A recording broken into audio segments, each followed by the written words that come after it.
দাদাদের মাথায় হাত, এর জন্য দায় ময়ূখ রঞ্জন, বললেন কলকাতার দাদারা। কলকাতার দাদাদের নিয়ে বিস্তারিত প্রতিবেদনে।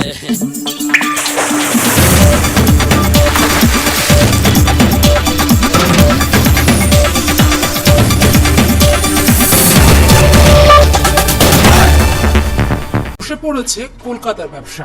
বাংলাদেশি পর্যটকদের অভাবে কলকাতায় এখন হাহাকার শুরু হয়েছে।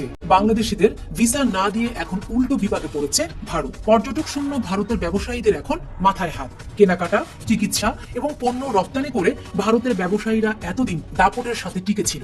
এখন তারা হতাশাগ্রস্ত। খোদ ভারতের গণমাধ্যমই এমন কথা বলছে। কাস্টমার কমে গেছে, মেইনলি আমরা তো বাংলাদেশি কাস্টমারের উপরে নির্ভরশীল।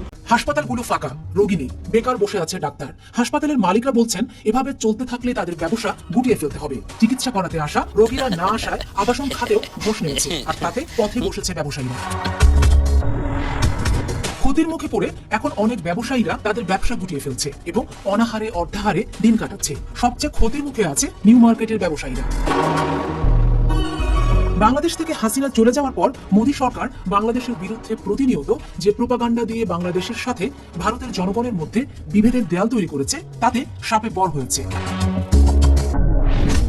দিল্লি প্রথমে ভেবেছিল তারা বাংলাদেশকে উড়িয়ে দেবে, কিন্তু ডক্টর ইউনূস যে মানের আন্তর্জাতিক ব্যক্তিত্ব, রাজনীতি এবং কূটকৌশলে যে তার ধারে কাছেও কেউ নেই, দেরিতে হলেও তা বুঝে গেছে দিল্লি।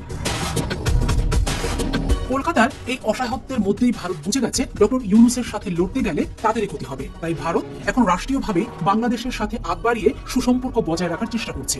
গেল মাসে ভারতের পররাষ্ট্র সচিব বিক্রম মিশ্রি বাংলাদেশে উড়ে এসে সম্পর্ক ভালো করার চেষ্টা করছেন। এক কথায় গায়ে পড়ে সম্পর্ক ঠিক রাখতে চাইছে দিল্লি, আর এটা ভারতের কূটনৈতিক পরাজয়ের সামিল।